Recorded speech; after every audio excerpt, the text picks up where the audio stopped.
Oke, kembali lagi di channel saya. Makasih buat kalian yang sudah mengklik video ini ya. Kali ini kabar terbaru terkait gugatan PDIP ke PT UN ya. Gagal total ternyata. Wah, lemah secara konstitusi. Kita lihat kalian apa membahasnya. Sebelum kita ke videonya, bantu subscribe dulu channel saya, belum subscribe. Tidak tunggu lama, kita ke videonya langsung. Let's go. Makin kesini PDIP makin banyak maunya, Tuh, makin ngelunjak. iya betul. Dikasih hati minta jantung, Iya, dikasih jantung minta paru-paru, iya. dikasih paru-paru minta usus. Iya. Kalian kira yang bernegara ini sama kayak jualan daging? Iya. Kemarin begitu mulusnya tanpa ada gejolak riak-riak revisi Undang-Undang MD3, lolos Ketua DPR RI dari PDIP. Iya. Nah, dibiarkan lama-lama ternyata ada rencana mereka masuk kabinet. Iya. Awak kira cuma satu. Rupanya mereka hembuskan di luar sana harus 2 menteri. Iya. Oke lah, selesai kan begitu. Karena rata-rata ini masing-masing partai pendukung ini 3 menteri ini kan begitu. Ternyata dihembuskan lagi isu bahwasanya PDIP akan mengajukan 4 menteri.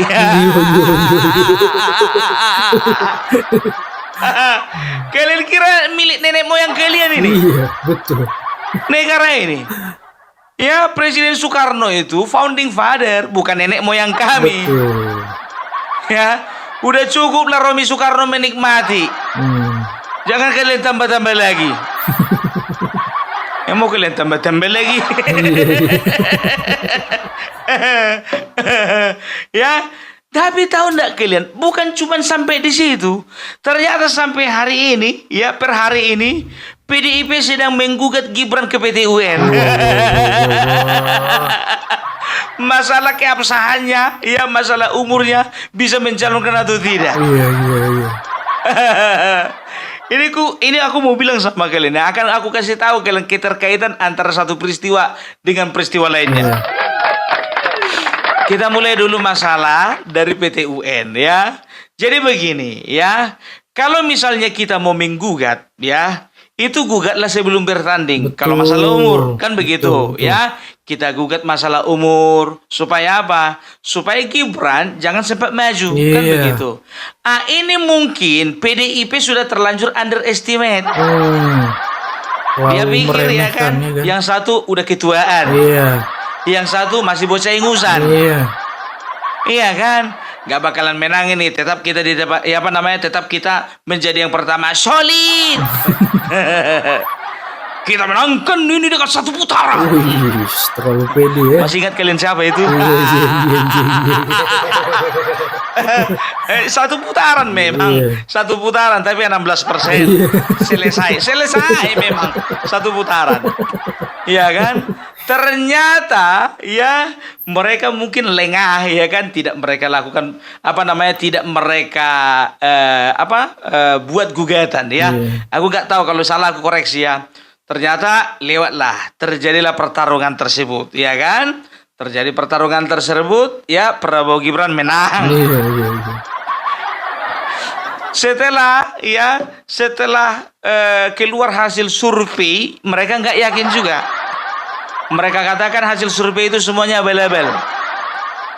Bayangkan kalian, 58% dibilang abal-abal.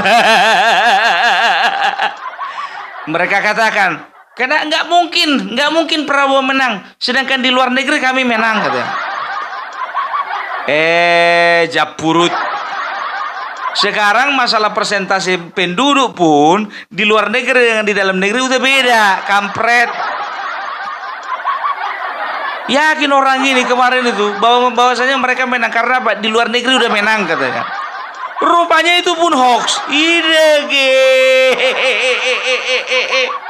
Ternyata dilakukan penghitungan manual ya. Prabowo Gibran nomor 1. Jadi orang ini dari awal sudah memframing bahwasanya pemilu kita itu sudah dicurangi. Makanya nggak heran para pengikutnya Prabowo, loyalitasnya Prabowo, termasuk aku sendiri pun juga teriak-teriak kencang. Kalau bisa itu, ya satu partai itu jangan biarkan masuk itu. Karena apa? Karena mereka yang bilang kita curang. Begitu mau dilantik, mau dapatan mereka. Enak kali hidupnya gitu kan.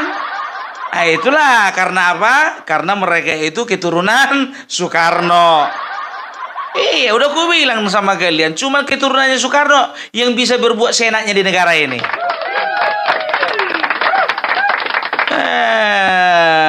Itu dia ya.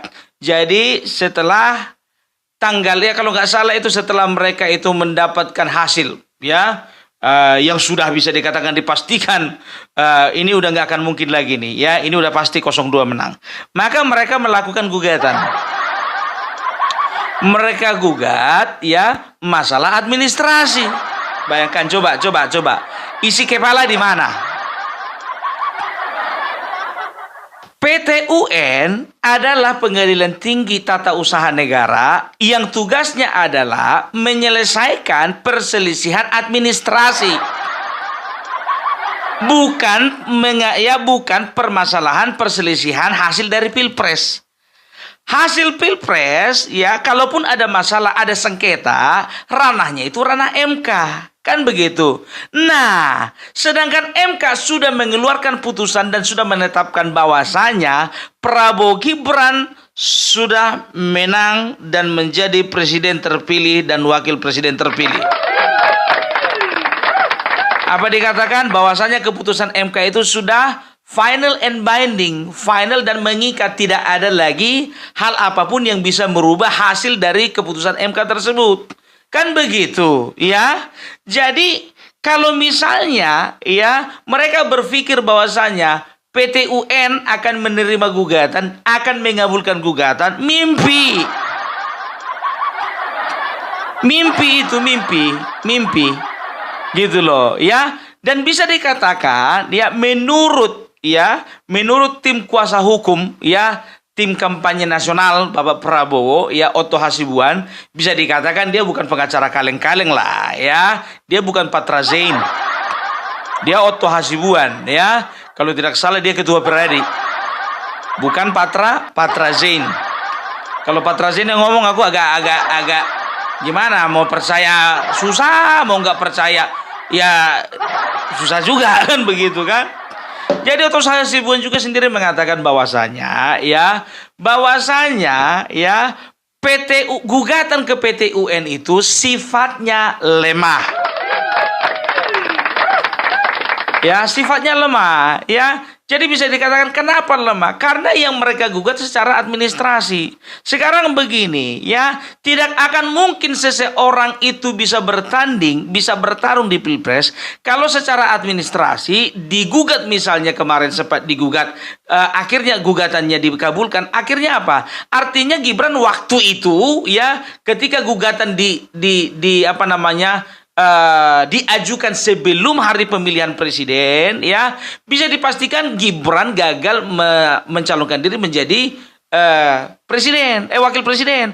Nah sekarang kan putusan MK sudah keluar, putusan MK sudah final dan mengikat. Putusan MK sudah menetapkan bahwasanya yang menjadi presiden terpilih adalah Bapak Prabowo dan juga Bapak Gibran sebagai wakil presiden terpilih. Gitu. Jadi kalau dikatakan menggugat ya setelah pertandingan itu bocor namanya. Gitu loh ya. Ahli hukum manapun juga kalau kalian tanya seperti itu jawabannya. Sedangkan awak yang tukang becak gitu juga jawabannya ngerti kok. Ya kan begitu kan ya. Jadi ya kalau dikatakan gugatan terhadap Gibran itu lemah. Dan inilah disadari oleh PDIP. Ingat ya, ini semua ada keterkaitan. Hal inilah yang disadari PDIP, bahwasanya gugatan mereka ke PT UN itu sangat lemah. Maka ya harapan mereka untuk menggoyang Gibran dari kursi wakil presiden ya, mereka sudah perkirakan itu akan sia-sia. Nah, akhirnya apa? Ketika mereka melihat tidak ada kemungkinan untuk menggoyang Gibran, maka mereka mulai mendekatkan diri kepada Bapak Prabowo. Udah nampak kan? Alurnya kemana nampak kan? Ya, mereka mereka bangun komunikasi dengan Bapak Prabowo, ya. Karena apa? Karena mereka berpikir, ya, bahwasanya, ya, mereka secara terang-terangan tidak bisa menentukan sikap untuk berada di dalam pemerintahan. Karena apa? Malu. Karena apa? Gengsi. Kenapa gengsi? Gibran di dalam. Gitu loh. Jadi ternyata mungkin ada kesepakatan, ya, mereka pasti melakukan pertemuan. Mungkin ada kesepakatan, ya. Dan ini kalian harus tahu, ini bicara politik, ya. Kita bukan berbicara norma di sini. Kita bicara politik, ya. Jadi Kim Plus bersama Bapak Prabowo dan Joko Widodo, ya, sudah melihat kecenderungan PDIP akan bikin masalah. Karena apa? Ya, karena mereka akan jadi oposisi. Ya, itu dia. Ya, walaupun Kim Plus bisa dikatakan dominan, ya, di parlemen nantinya, kita kan nggak tahu di tengah jalan, ya. Ada mungkin beberapa partai yang akan bergabung ke PDIP, sehingga ditakutkan posisi mereka makin lama makin kuat. Nah, untuk mengantisipasi hal tersebut, ya, perlu diambil langkah pengamanan, penyelamatan, ya. Seperti apa langkahnya? Yaitu dengan cara dengan cara melakukan revisi Undang-Undang MD3 supaya apa? Supaya posisi Ketua DPR jangan lagi ke Puan Maharani atau kader PDIP yang lainnya, tapi bisa salah satu dari Kim, entah itu Golkar, entah itu Gerindra, entah itu partai yang lainnya, kan begitu. Cuman kemarin itu menguat kalau tidak Golkar ya Gerindra, ya, sebagai pemenang nomor 2 dan nomor 3. Nah, ya, jadi agak dihembuskan wacana itu revisi Undang-Undang MD3. Nah, ini PDIP kalang kabut. PDIP kalang kabut. Karena apa? Karena mereka akan kehilangan gigi. Memang betul banteng tak punya taring, tapi gimana pun juga banteng tetap punya gigi. Dan mereka nggak mau kehilangan gigi. Udah nggak dapat gigi di eksekutif, nggak dapat pula gigi, nggak bisa pula dapat gigi di legislatif. Mau jadi apa masa depan mereka? Jadi mereka udah bisa bayangkan bagaimana mereka ke depannya, kan begitu. Tapi mereka punya plan yang lain. Apa itu? Mereka akan obrak-abrik.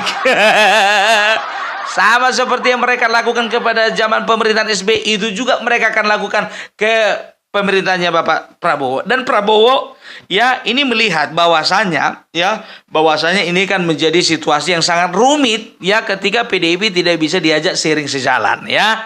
Jadi bagaimana supaya menjadi seiring sejalan, minimal seiring sejalan walaupun tidak dalam kabinet, ya, dihembuskanlah revisi Undang-Undang MD3. Loh, kenapa kayak gitu? Undang-Undang MD3 sebentar direvisi, sebentar lagi kembali ke awal, sebentar direvisi, sebentar lagi kembali ke awal. Nah, kan semuanya kan sesuai dengan prosedur. Masih dalam bingkai konstitusi. Tidak menyalahi aturan.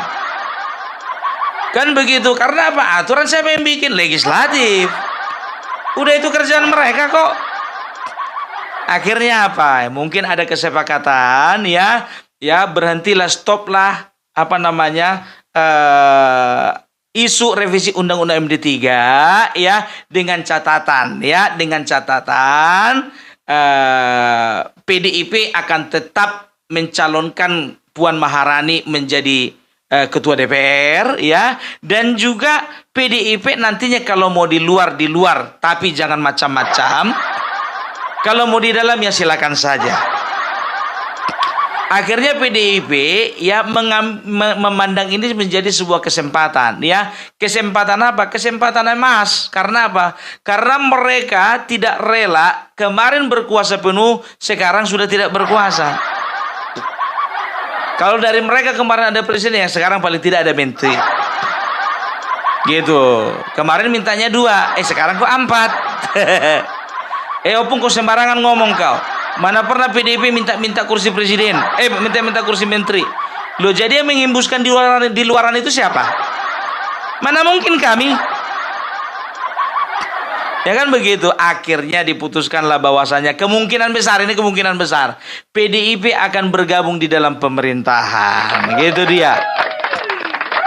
Ya, supaya apa? Supaya ya bisa dikatakan ini tidak ada gangguan-gangguan dari hama ini. Ya, tidak ada gangguan-gangguan ya yang akan membuat kabinet gatal-gatal. Kan gatal-gatal itu ya kan. Contohnya misalnya presiden membuat sebuah kebijakan ini datang PDIP ya kan tidak bisa. Oh, garuk kepala lah. Itulah efek gatal-gatal maksudnya tadi. Gitu ya. Jadi oleh karena posisi, ingat tadi ya, oleh karena tadi mereka tahu bahwasannya gugatan mereka lemah kepada Gibran, mereka ambil tindakan ya untuk mendekat kepada Prabowo, dan ternyata ya langkah tersebut berhasil. Nah ya, jadi sekarang itu mereka itu masih gambling gitu loh. Gambling dengan apa? Dengan PR mereka yang belum selesai. PR di mana? PT UN. Jadi ku bilang sama kalian, di dalam PDIP sendiri pun juga sekarang mereka itu mereka sebetulnya ragu PT UN itu terkabulkan atau tidak. Gitu loh, mereka ragu, mereka sendiri ragu. Gitu ya, jadi bisa dikatakan ya misi mereka itu uncompleted. Ya, dan Gibran akan tetap bisa dilantik. Bisa, pasti ya, karena gimana pun juga ya gugatan mereka itu lemah. Makanya PDIP mendekatkan diri ke Prabowo supaya apa? Supaya mereka nggak kehilangan gigi. Gitu dia. Jadi ada wacana nanti ya kalau di luar pemerintahan menjadi oposisi yang konstruktif, kalaupun di dalam pemerintahan ya tetap menjadi tetap menjadi partai ya dengan misi sama-sama membangun Indonesia gitu. Nah, ya di situasi seperti ini ya, kalian tahu enggak kira-kira siapa yang gigit jari? Otomatis yang gigit jari itu adalah golongannya Abah. Kenapa? Ya, karena mereka ya akan dengan sangat sakit hati. Mereka akan sangat sakit hati ketika melihat bahwasanya dari 16% berhasil mengantarkan Pak Menteri.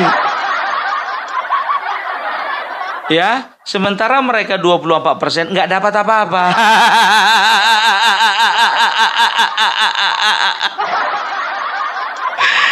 Ya, itu dia. Jadi makanya dikatakan, I'm sorry to say, ya untuk 5 tahun ini, ya Abah dan anak-anaknya libur panjang.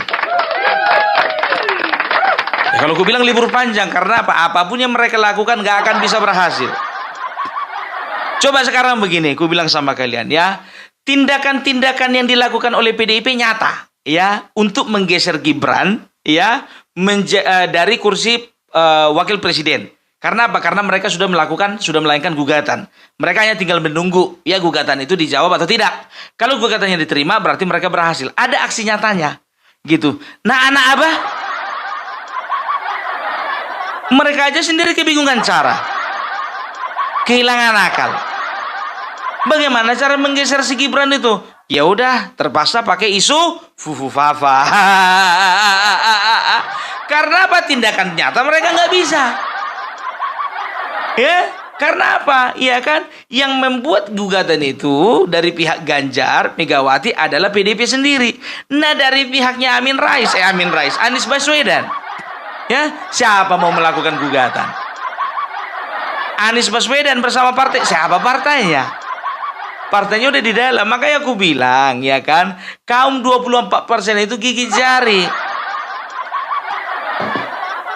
Jadi udah terjawab ya kenapa mereka itu ya mendekatkan diri kepada Bapak Prabowo, karena mereka tahu bahwasannya gugatan mereka, yang pertama gugatan mereka itu sudah dipastikan lemah. Jadi jangan ada lagi khawatir mengenai gugatan PT UN ya terhadap Gibran Rakabuming Raka ya. Baru yang kedua ya, mereka juga berpikir bahwasannya ya mereka akan kehilangan gigi, mereka akan merasa rugi ketika mereka tidak ambil andil di dalam pemerintahan. Itu dia ya. Baru berikutnya itu apa yang menyebabkan mereka ya melakukan pendekatan kepada Bapak Prabowo, karena mereka melihat bahwa kedepannya ya mereka berpikir bahwasanya kedepannya pengaruh Jokowi akan semakin minimal.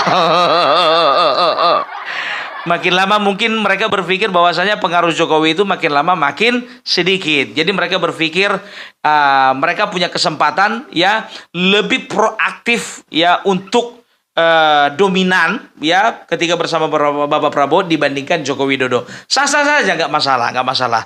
Tapi jangan sampai lupa ya kan, Bapak Prabowo itu punya partai. Sudah otomatis dia lebih mementingkan kepentingan partainya daripada partai yang lain lah. Oke? Jadi itu dulu lah dari Opung Parbelak ya. Kalau bisa dikatakan itulah analisa kampungan. Tapi itu nyata ya, itu nyata. Jadi banyak sekali sandiwara-sandiwara politik yang tertutupi, yang tidak kasat mata, tapi sebetulnya sangat mudah untuk dianalisa. Oke? Oke. Salam Parbelak, salam NKRI harga mati. Oh gitu ya, PDIP yang dibahas oleh Opung terkait gugatan ke PT UN ya. Gimana menurut kalian ya? Coba komen di bawah dan sampai bertemu di video saya selanjutnya. Buat